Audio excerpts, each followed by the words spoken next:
सदाशिवसमारम्भां शङ्कराचार्यमध्यमाम् अस्मदाचार्यपर्यन्तां वन्दे गुरुपरम्पराम्। ॐ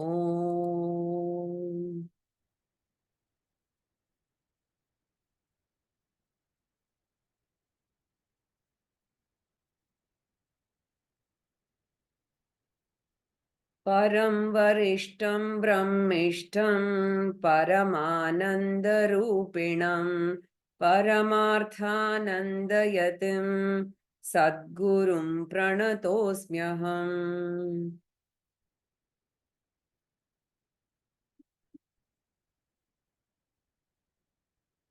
So, the topic of Atma Anatma Viveka or Panchakosha Viveka is being discussed in these verses, which happens to be the answer to the 7th question of the student.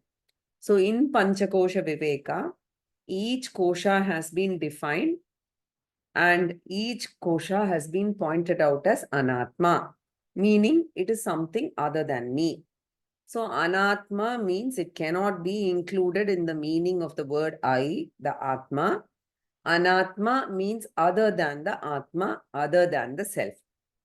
So, it is something other than me. And since anatma is other than me, it should not really be included in the meaning of the word I.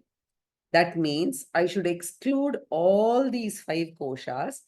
Naturally, the question will come, if I exclude all the 5 koshas as anatma, then what is me? The blessed I, the self, what is that I, the atma? It appears that nothing is left out. And therefore, the question comes, what is atma? So that is what is being said in the 60th verse, which we saw actually in the last class. Panchanamapi koshanam nishede yuktita shrutehe tannishedhavadi sakshi bodharupo avishishyate. So what you need to note here is there was a typo in the last class in the verse. The Anvaya was okay. I didn't notice that in the verse, it was yuktitaha krite. So please change it to shrutehe. That's why I marked it so that, I don't forget it. So that typo needs to be corrected. So panchanam api koshanam nishede sati, right? So if all the pancha koshas are dismissed as anatma, excluded from me, yuktitaha shrutehe, that is with the help of shruti pramanam, very important, as well as yukti. Yukti means logic, right? And anubhava. So reasoning through shruti and our own experience, once we have excluded all the pancha koshas, what is left behind is called, that is tannishedhavadihi sakshi. Avadihi means the reminder, right? So the reminder which is remaining after everything is cleared is sakshi. Bodha rupaha avashishyate. It is the witness of Panchakosha, the witness of the negation of the Panchakosha, the witness of the exclusion of the Panchakoshas. It is Bodha rupaha. It is of the nature of pure consciousness. So the 5-featured consciousness alone, avashishyate, remains, right? That remaining consciousness, other than matter, is the spiritual principle called Atma. So this Atma is going to be consolidated in the following verses. And then Acharya presents what is the revised meaning of the word I as presented by the Shastra. Now, this is actually, when you think back, it's a milestone, right? Why? Because the popular conventional I, as the worldly people understand, as we started out, right, on this journey, the laukika aham, right, and the revised meaning of the word I, as presented by the Shastra, right? You can call this revised I as the cleaned I, the cleansed I. Shodita aham padartaha. Shodita comes for Sanskrit students from the 4th Gana, Shuddha, right? Shuddhyati, Shuddha. So the Sanskrit word used is Shodita Aham Padartaha is the revised meaning of the word I. And later we are going to use 2 technical words. Very important to remember these 2 words, right? The common meaning of the word I is going to be called Vachyarthaha.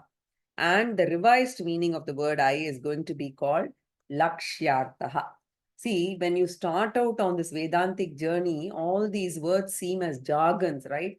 But when you listen to two people who are like been on this journey for some time and they talk about Lakshyartha, Vachyartha, etc., you realize that over the years, right, they know exactly what you mean by Lakshyartha and Vachyartha, and the very deep meanings, right? So the common meaning of the word I is called Vachyartha, and the revised meaning of the word I is going to be called Lakshyartha. So we have to become familiar with these two terms, Vachyartha and Lakshyartha. And as Swamiji often says, two accountants speaking or a banking guy and somebody else speaking will say freezing accounts. Just imagine, somebody who is not at all familiar with this world of, banking and accounts freezing. He would think freezing means putting something in the refrigerator or, going to Antarctica and getting frozen. So similarly, we have our own set of terms in Vedanta and we have to get familiar with it. Vachyartha and Lakshyartha are very, very important terms, right? So exactly like the bull and bear in the stock market, right? For us, it's animals, but people who know the subject will relate to bull and bear differently.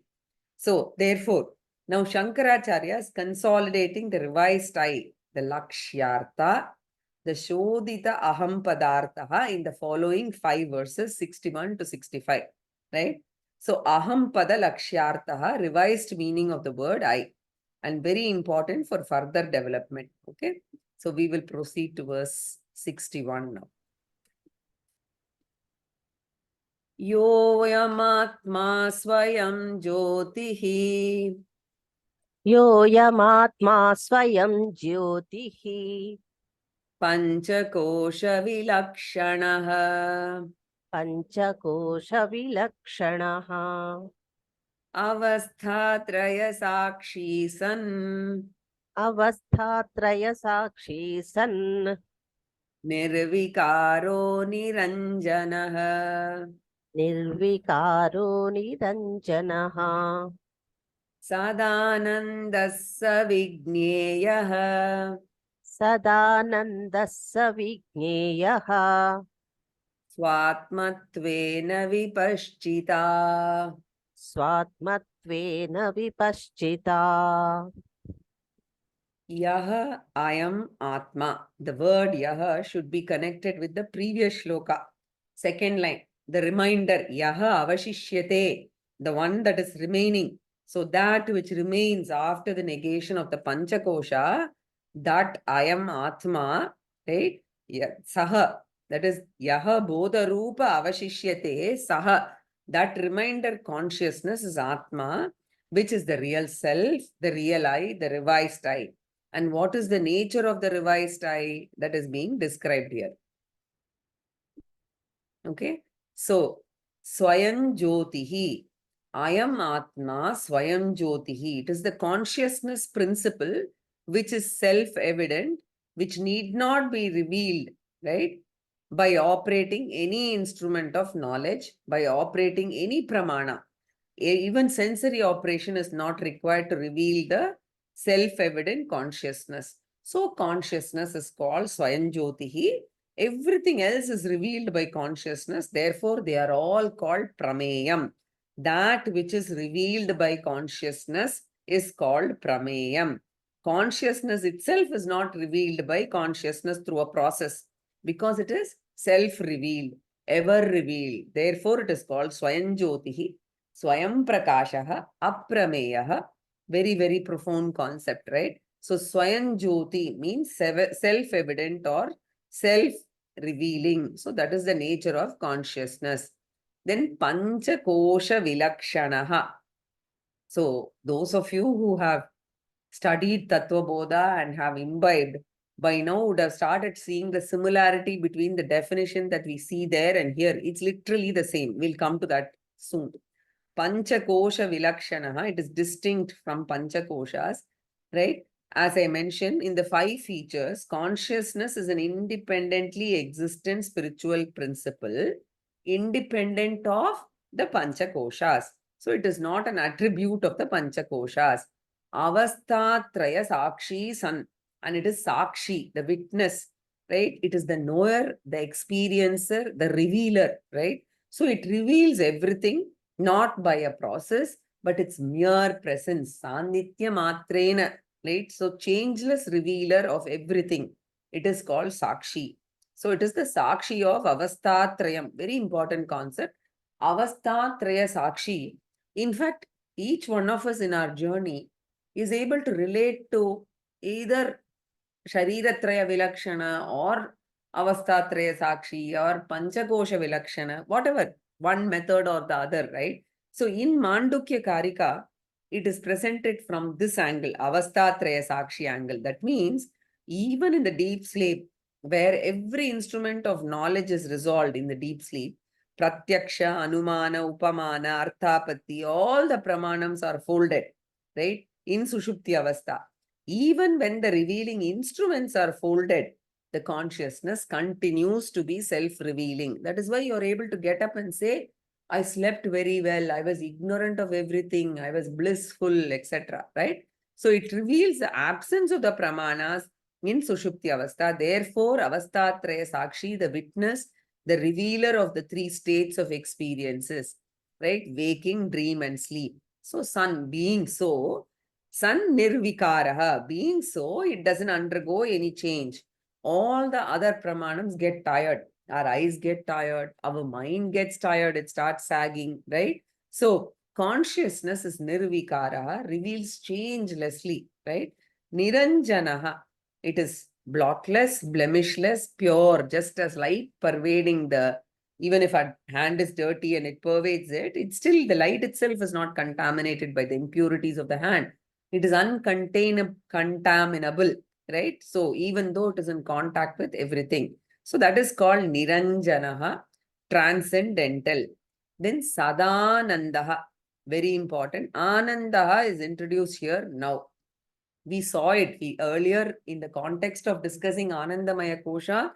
We discussed Sachidananda Swarupam. We discussed that. So Sadanandaha, happiness is the very nature of Atma, right? And there, when we're discussing Anandamaya Kosha, we said happiness is reflected in the Anandamaya Kosha. So if there is reflected happiness, then we have to talk about the original happiness. So the original happiness is being introduced here, the Bimba. So we don't say Atma is happy, right? Bhagini, I hope you're able to hear me because I got a message saying my internet is unstable. Yes, Guruji. In the between, it is means there is a gap. It's okay now? Okay. It's okay now. Sadanandaha. So that is the original happiness, right? And we don't say Atma is happy. We don't say it possesses happiness, Atma. We say Atma is happiness itself. Therefore, it is happiness itself. There is no fluctuation, no gradation, no Priya, Moda, Pramoda, etc. Right? The only difficulty is, even though Atmananda is original, unfluctuating, eternal Ananda, the Atmananda being myself, it will never be available as an object of experience. Just as I can never experience my own face. Similarly, Atmananda is never experienceable as an object, whereas it can only be experienced in its reflected version, right? And the reflection will be temporary, remaining only as long as the reflecting medium is there. And the reflecting medium happens to be an undisturbed, unpreoccupied, calm mind. Only when that is available, it is reflected. So here we are talking about the non-experienceable, non-graded, ever available original Ananda, the Atmananda, which is the very nature of Atma, right? So Sadanandaha. So the pramanam for this is Taittiriya Upanishad. We already saw. We saw that Tasya Priyameva Shiraha, Modo Dakshina Pakshaha, Pramoda Uttara Pakshaha, Ananda Atma.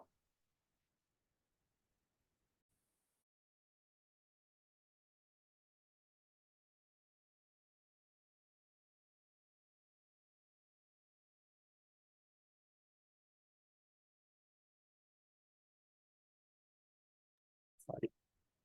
Okay. So Sadanandaha Savigneyaha, that Atma should be understood or known. So naturally the question will come, how can I know that Atma? Because the moment I know it, it will become an object, known, right? So Atma will become an experienceable object, right? And that Atma is to be known. Vipaschitaha swatmatvena, as I myself, without objectification. Swatmatvena means it has to be known as I. That alone I present as, it should be claimed, right? So that is what is presented here. It should be claimed as I by entertaining a relevant thought. So that thought is Panchakosha Vilakshanam Aham Asmi. So I entertain a thought which is meaningful to me. It is not just words. That Atma is myself, which is unobjectifiable but claimable as I. This knowing without objectification or claiming without objectification is called aparoksha jnanam. This is again another jargon. If you don't understand, you think it is so mystic and mysterious. So this is aparoksha jnanam, the knowing without objectification. Claiming without objectification is called aparoksha jnanam. So whenever they talk about atma anubhava, experience of Atma Anubhava, we should understand it as Aparoksha Jnanam. This requires a very, very subtle mind. Otherwise, the whole thing appears like a bunch of words, right? So, in class, during Shravanam, we have to follow this, right? With a subtle mind, we'll be able to understand. Or over years, during Shravanam, you can understand this. As our mind gets subtler and subtler, just keep on listening, right? They say avrittihi asakrit. Repeated shravanam is required. Paunaf punyena shravanam kuryat. So repeatedly listen, right? So here Acharya uses the word vipaschita by an intelligent student, a subtle-minded student, right? So esha sarveshu bhuteshu gudotma न प्रकाशते दृश्यते त्वग्रेया बुद्ध्या सूक्ष्मया सूक्ष्मदर्शिभिः. We saw this in Kathopanishad, being hidden in all beings. This Atma is not evident. However, it is seen by the people of subtle vision with a sharp, subtle intellect. So, in fact, varieties of upasanas are also mentioned, and they are meant for making the mind subtle. The most subtle upasana is Akasha Upasana, mentioned in Taittiriya Upanishad, Chandogya Upanishad, space meditation. Right? They're all meant for making the mind subtle. So that these words, right, like when the Guru says, and then I repeat, right, it becomes so evident to us, right? So the Kenopanishad student answers, Naham manye suvedeti, nona vedeti, Veda. So what he says is, oh teacher, I know the Atma, right? Naham manye suvedeti, nona vedeti vedacha. Yonas tatveda, nona vedeti vedacha. So he says, oh teacher, I know the Atma, not that I know the Atma. I know I do not know, right? So what does this mean? It sounds like a play of words. Basically, he's saying, I do not think that I know Brahman well. Not that I do not know Brahman. I know and I do not know. Among us, the one who knows that statement, which is that statement? Not that I do not know. I know and I do not know. Knows that Brahman. So if the student understands this statement, anyone who knows or discerns this, such a person has understood that, right? So it is a very, this Atma is neither a known object nor an unknown object. Atma is I, the very subject. This is Atma Jnana. That's all. So Swatmatmena Vipaschita. Vipaschita means a subtle intellect. Vipaschita Vigneya. In passive voice, Karmani Prayoga. So should be known in this manner.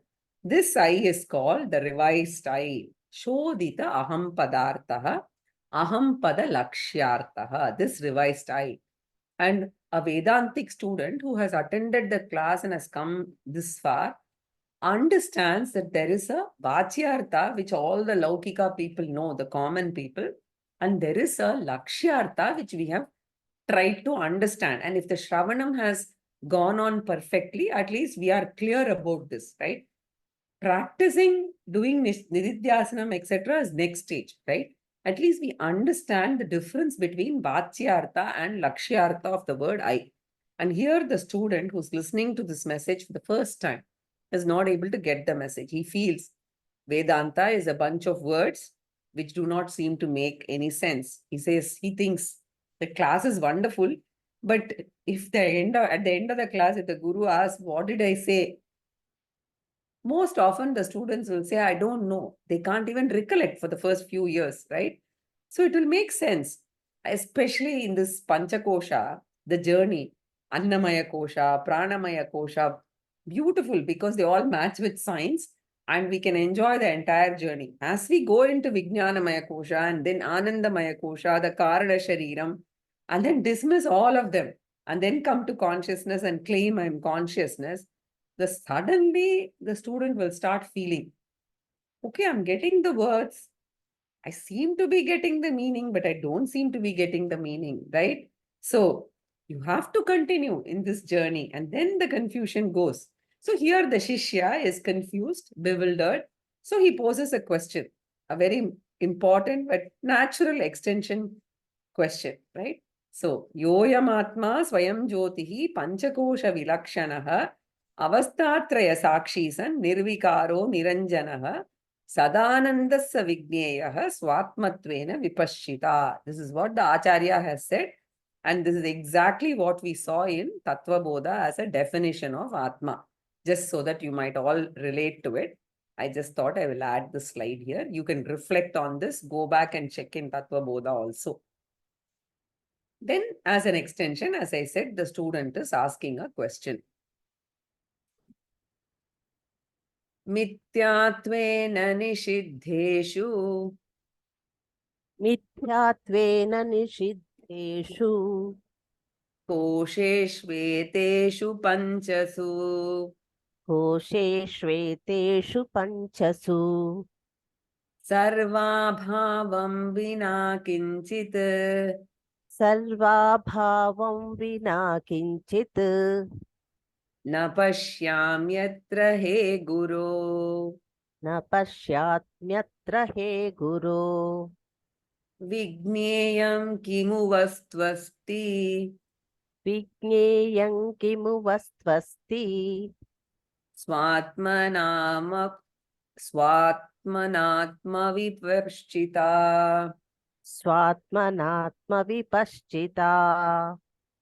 So Shishyaha uvacha. So the Shishya asked, hey Guru, I have difficulty in grasping your message. Okay. So eteshu panchasu kosheshu mityatvena nishiddheshu. Right. So this is a Sati Saptami here. Suppose, as you have taught, I negate each kosha one by one. Annamaya is not Atma, right? Pranamaya is not Atma. Manomaya is not Atma. Thus, I keep on negating the world, negating the koshas, negating the thoughts. I've negated everything because thoughts are also revealed by consciousness. I keep on negating Nishiddeshu. Suppose they're all negated, Mithyatvena as Mithya, right? So, which is Anatma. Then what happens? What I experience is only blankness as it happens in deep sleep.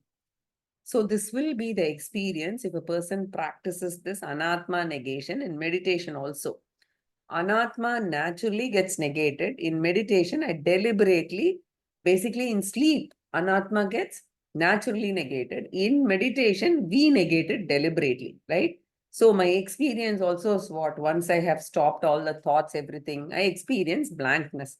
So Karana Shariram is what Shastra names as blankness, right? So I experience only blankness. The Karana Avastha, the state in which everything is undifferentiated, avyaktam, non-experienceable. I experience only blankness.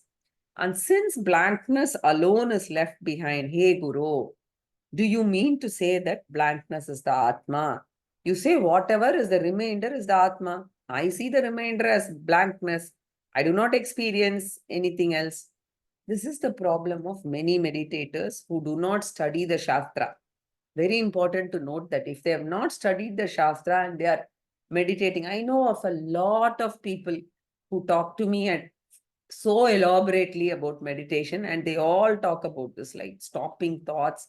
So they all talk about the state of thoughtlessness and how they feel, happy about it and all that. But if you have been exposed to Shastra, you know that that is all anatma, which is coming and going, and that's not what we are discerning, right? In our meditation, now it is very different. The Vedantic meditation is looking at discerning the consciousness, which is a witness of that blankness state also, right? So it is very difficult for a student to understand this initially. So this is a Vedic approach to meditation.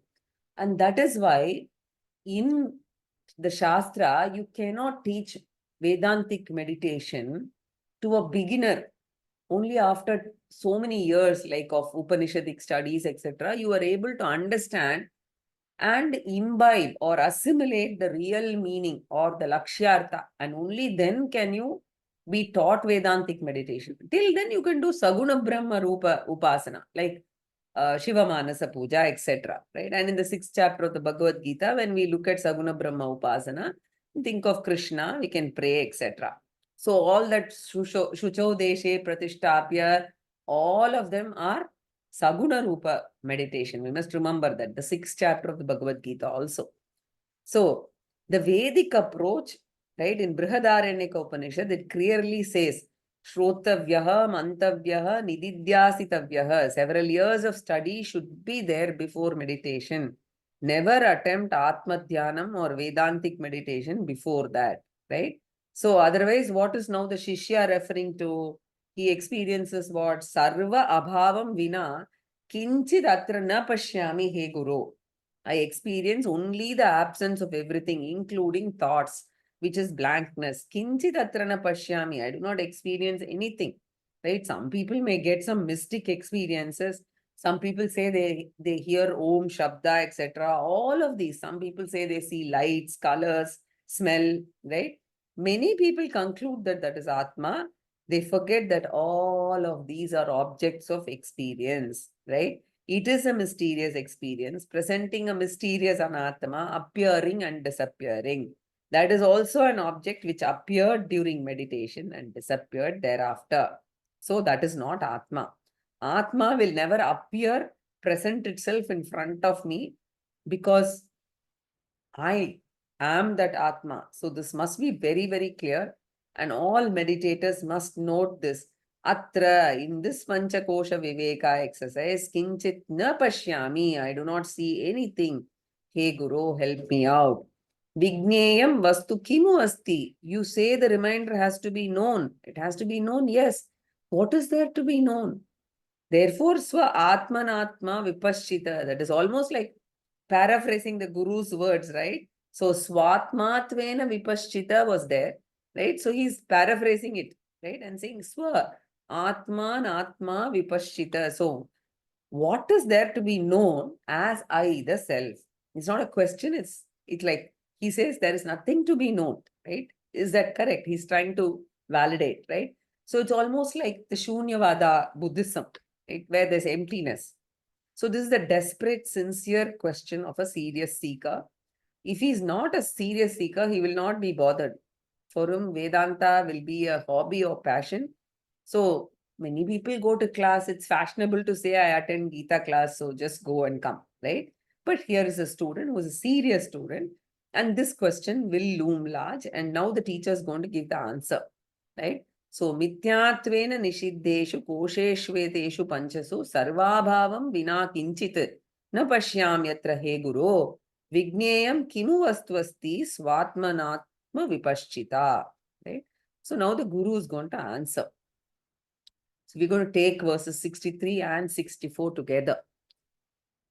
Satyamuktam tvaya vidvan Satyamuktam tvaya vidvan nipunosi vicharane nipunosi vicharane ahamadi vikaraste ahamadi vikaraste tadabhavoyamapyanu तदभावोऽयमप्यनु sarve nanubhuyante survey येनानुभूयन्ते yasvayam nanubhuyate.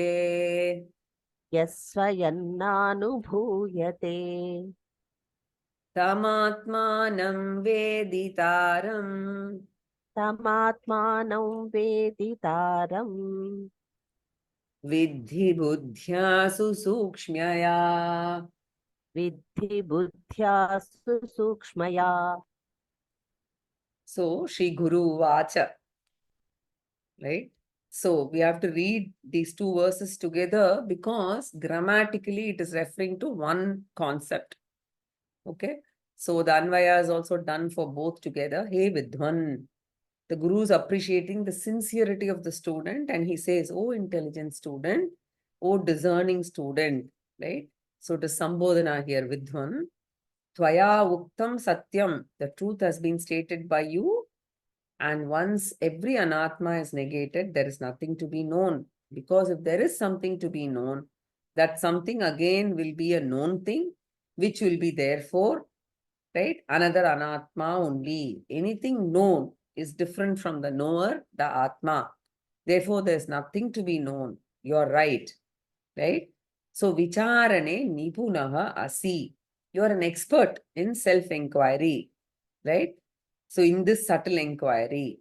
So, what is to be known then? The teacher asks, he says, when you say there is blankness, when you say there is nothing, that nothingness is revealed or not? If the nothingness is unrevealed, then you can never talk about nothingness. So, if I ask a question, now I'm sitting in this room, in the next room, right? Is there someone or not? And if a person says, right, there is someone, then what does it mean? It means the person whom I'm asking, is there someone in the next room or not, right? That person, he has gone and seen. Then alone he can say there is someone or something. If there is another person who says there is nothing in the room, I know very clearly he can say that only if the nothingness is revealed by his experience. Therefore, to talk about the presence or absence of anything, you require a revealing principle. So, without a revealing principle, you cannot talk about presence or absence. Even nothingness, you cannot talk about unless that nothingness is revealed. Else, it will be just blind speculation, right? So, if nothingness has to be a fact, the fact of nothingness has to be revealed. And if it is revealed, the fact of nothingness is not correct because there is a revealing principle which reveals the nothingness. That means there is something to reveal the nothingness. That means there is something which is revealing the nothingness. The so-called nothingness is in fact the presence of something which alone reveals the absence of everything else. So, if nothingness has to be a fact, it means there is something which is revealing the absence of everything else, which alone is called as nothing. So, suppose somebody says, right, I went to this particular hall which is attached to this temple, right? I went to the hall thinking that, there will be a class and I found there was nobody. When he says there was nobody, what is the meaning of nobody? It means there was nobody other than himself who was witnessing the absence of everybody other than him. Very careful. Therefore, nobody means somebody. Who's that somebody? The revealing somebody. Similarly, in meditation, if I reach a dead end, a thoughtless state, I don't experience anything. Vedanta says that nothingness also is revealed by a principle called consciousness. So, what we experience as nothingness is, in fact, the absence of everything else or the absence of every anatma pervaded by Atma, the consciousness. So, the blankness in meditation is the absence of all anatma, pervaded by the presence of the pervading, revealing principle Atma, the consciousness, which is Adrishtam, Avyavaharyam, Agrahyam, Alakshanam, Achintyam, Avyapadeshyam, Ekatma Pratyayasaram, Prapanchopashamam, Shantam, Shivam, Advaitam, Chaturtam, Manyante, Sa Atma. In Mandukya Upanishad, we saw this very, very important verse. In all of the Upanishads, this is a very important verse. So consciousness is there in the blank state of the mind. In fact, it is the revealer of that blankness. So we say, okay, now I understand the logic. The blankness is pervaded by consciousness. That consciousness alone reveals the blankness. Fine. But tell me, how can I experience that consciousness? Guru replies, you cannot experience the consciousness because if you experience the consciousness will become an object of experience. You will require another consciousness. There will be two consciousness then. Therefore, never ask how to experience the consciousness. So learn to entertain the following thought. All thoughtless meditation should be followed by this final thought. What is the thought? This blankness is illumined by the consciousness, and that consciousness I can never experience because that experiencer consciousness I am. I am the unexperienceable consciousness principle. Thus, without attempting to experience anything new, I should learn to claim I am the revealer of the blank mind also. I am the revealer of the thoughtful mind also. A thoughtful mind full of thoughts and a thoughtless mind also, that is blankness also. So nothingness is also an Atma only. So this Atma, the revealer of that nothingness, when I claim I am the revealer consciousness principle, right? The Tvam-pada or Aham-pada Lakshyartha. Manobuddhyahankara chittani naham na cha shrotra jihve na cha ghrana netre na cha vyoma bhumir na tejo na vayu chidananda rupaha shivoham shivoham.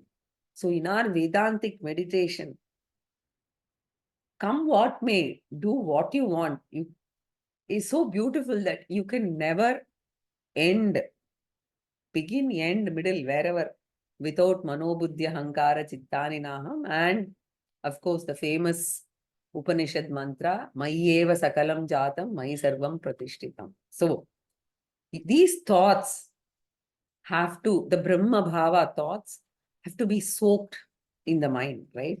So, even as these thoughts, this requires repetition. So, we have to remove all the thoughts, but remember that the witness consciousness of these thoughtless state or thoughtful state is what we are talking about here, right? So, Atma samstham manakritva nakinchidapi chintayet. Remove all other thoughts first, but later we have to have this thought, Chidananda Rupaha Shivoham Shivoham. So, as even I repeat these words mentally, these words should become meaningful to me. It should make sense to me. Until then, we have to continue Shravanam, Mananam, Nididhyasanam. Right? Shravanam is for grasping the message.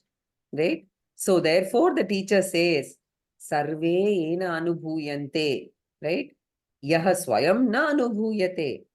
So, what this means is, ena, by the non-experienceable consciousness alone, anubhuyante, are revealed, witnessed, right? Illumined. Sarve, everything. Everything means the presence of everything as well as the absence of everything. So Shankaracharya himself explains everything. Aham adi vikaraha te. Right? Vikaraha means all the changing products like what? Aham adi. So in this context, aham refers to the ahankara, the vijnanamaya kosha. Right? So the karta, bhokta, ahankara, jivaha. So all of them, and the presence of all the four koshas in the waking and dream state is revealed by the Atma. Yaha swayam na anubhuyate. And during sleep, the absence of all four koshas and presence of Anandamaya kosha or Karana Shariram is again revealed by Atma consciousness. Therefore, Acharya says, ahamadi vikaraha, the presence of all the four koshas in the waking and dream state, and tadabhavaha api sarvam anubhuyante, the absence of the four koshas in deep sleep also is revealed by that Atma alone, right? So, in short, the presence and absence of all the anatma in all the three states is revealed by that consciousness principle. So, what is the proof for that consciousness, Swamiji, if you ask, right? You ask Swamiji or Shankaracharya, then, and you say, I don't see it. Then we have to always remember this example. How do I know that there is a camera when I see a photograph?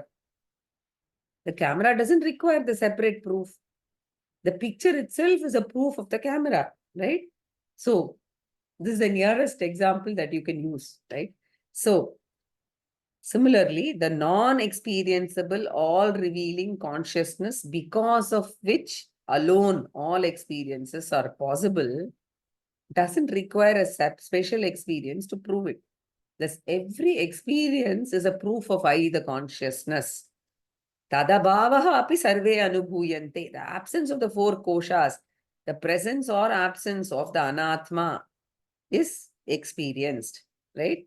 And consciousness reveals it continuously. And that consciousness is never experienced in any particular state, right? So no specific experience can reveal the Atma, right? So I have objectified the Atma, which is unobjectifiable through these experiences, right? So therefore, it is important to note yaha swayam na anubhuyate, which is never experienced, but which is available only for claiming. And when should I claim? In the Jagrata Avastha. In the waking state alone, I should claim this, right? Not in some other state where there are no thoughts. Then Veditaram, Tam Atmanam Veditaram. So know that, which is the revealer of everything. It means the knower of everything. Susukshmaya Buddhya Atmanam Vidhi. Right? Sukshmaya, Susukshmaya. So, with a functioning intellect, many think that self-knowledge is after transcending the intellect. No. With the help of the intellect only with the Sukshma Buddhi, you can discern this. You need a subtle intellect to discern this. Very, very important.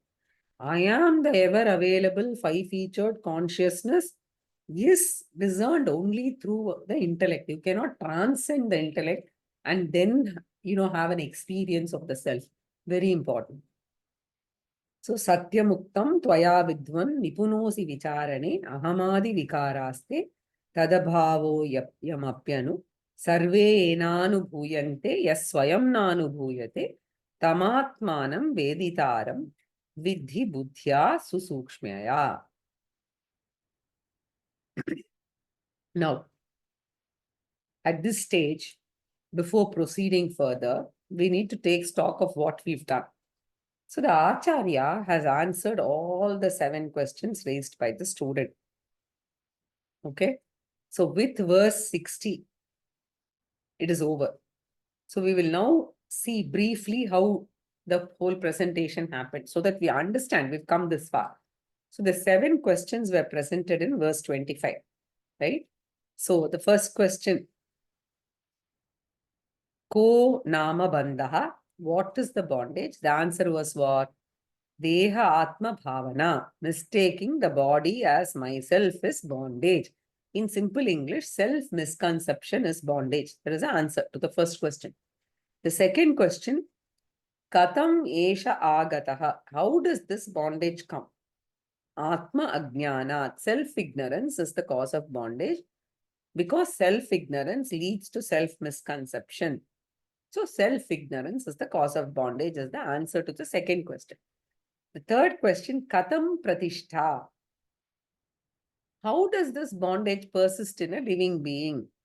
The answer was given indirectly by comparing the samsara to a tree, by generating endless desires, leading to endless actions, leading to endless cycles of birth and death. The bondage persists. So Katam Pratishtha was answered this way. The fourth question was Katham Vimokshaha. So, how can one get freedom from bondage? By following Karma Yoga, Jnana Yoga, which is prescribed by Vedic scriptures or the scriptures that follow the Veda, like the Bhagavad Gita, Smriti. So, by following Karma Yoga and Jnana Yoga as presented by the Vedic scriptures, one can get freedom. So, Bhakti is not separately mentioned because it is part and parcel of both Jnana Yoga and Karma Yoga. It is Bhakti imbued Karma and Jnana Yoga. So, then the fifth question was Kaha Asau Anatma. What do you mean by the non-self? Right? So everything other than me, the experiencer, observer, is the non-self or Anatma, which means the entire world is Anatma. There's no dispute about that. But this is important. The body, mind, sense complex is also Anatma, because that is also an experienced entity only, different from the experiencer, me. Therefore, we underline body, mind, sense complex is Anatma, right? There is other than me. So that is the highlighted teaching. So kau asau, kaha asau, anatma. We discussed this very elaborately. Then the sixth question was paramaha atma kaha. So if the body, mind, sense complex also is other than me, then what is me, the blessed self?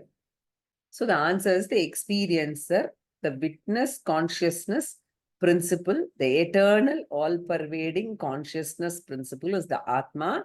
It has got 5 features. So the 5 features of consciousness is the Atma. You must remember that. Then the 7th question was Tayor Vivekaha Katham. How can a spiritual seeker differentiate Atma from Anatma? Distinguish or segregate. How can one separate Atma from Anatma? So the answer to that was it can be done only intellectually, right? So sukshmaya buddhya, using the help of scriptures and reasoning, it can be intellectually separated with the help of scriptures. Very important. Without scriptures, we can never do that. It should not be irrational. Atma and Anatma must be segregated.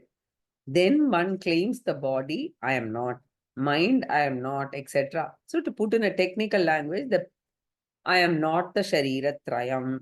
I am not the Panchakoshas. Right? This is the Neti method. Na iti. So Panchakosha Viveka method is used, employed to distinguish Atma from Anatma. So Panchakosha Viveka is the answer to the 7th and final question. Thus all the 7 questions were answered. So it was completed in verse 60. Okay, which we completed in the last class. Today we did some extra few verses. Now our doubt will be, if all the 7 questions are answered, what is the topic from verse 61 onwards? What are we seeing? We say all the later verses are extensions of the answer of the 7th question only.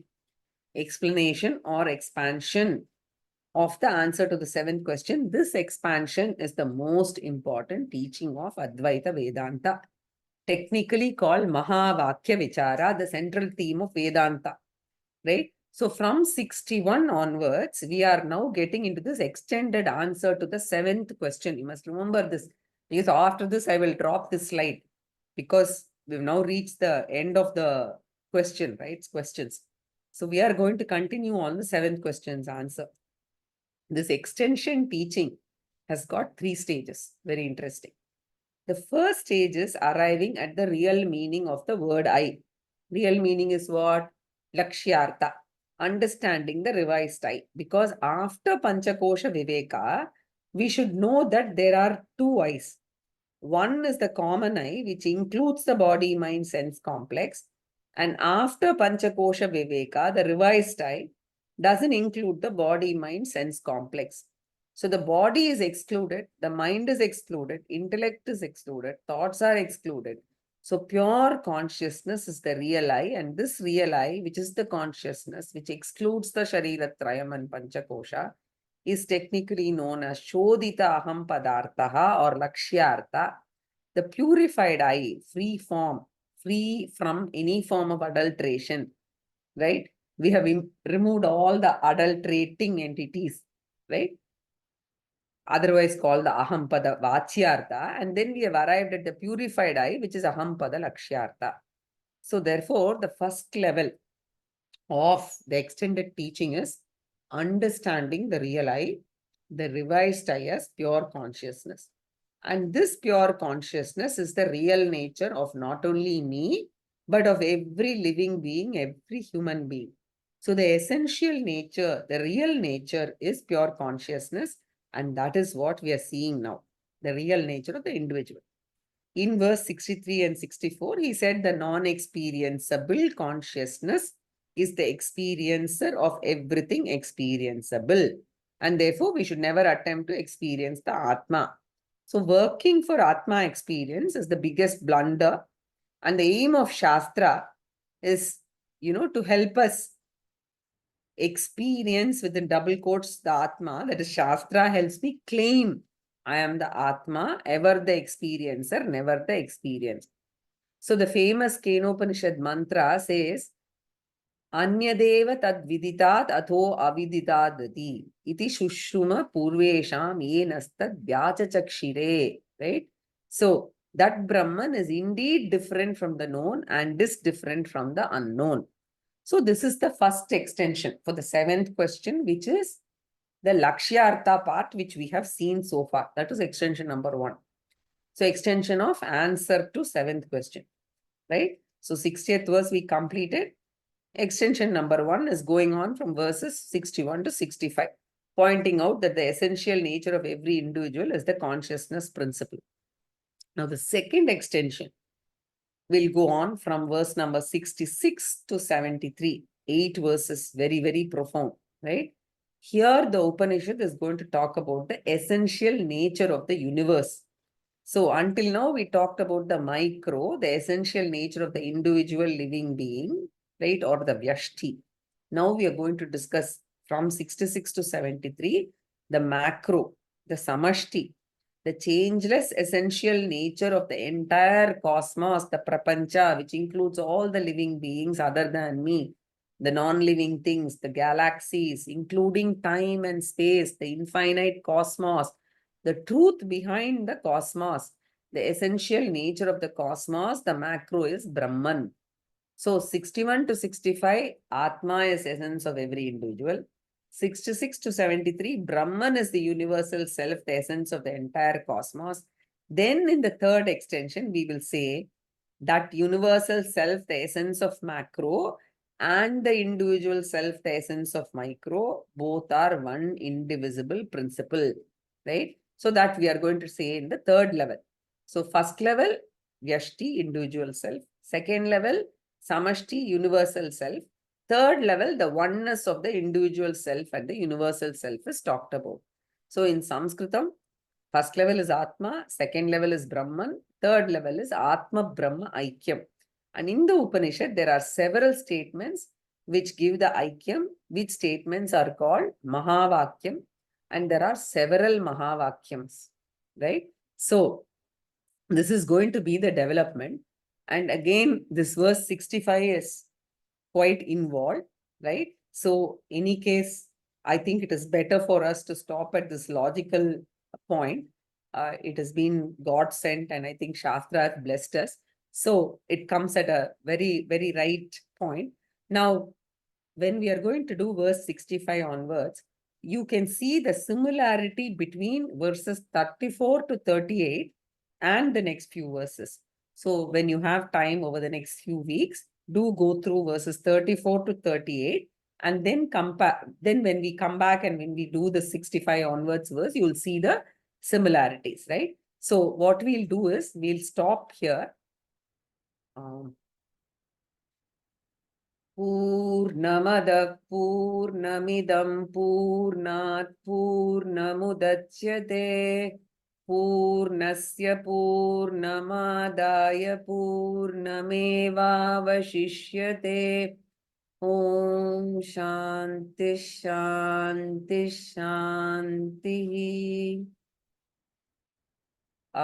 Having completed about 17 classes, I am also thinking if I can do a pre-recorded class, which will either be posted on 2nd or 9th. That is why I have said, please check the mails. I'm planning to resume classes on 9th June. So 1 week prior to that, at least, I will try and do a recap because I think it will be needed. Because when I was preparing for the recap itself, I realized that there's a lot of summarization to be done. Let me see to what level I can abstract and present it so that when you come to the first class after that, we can directly get into the complete this first extension that I talked about just now, which is about Atma, and then proceed to Brahman, and that is the Samashti level discussion, and then go on to Aikyam. So please note the dates, and we are not having any classes in the month of May.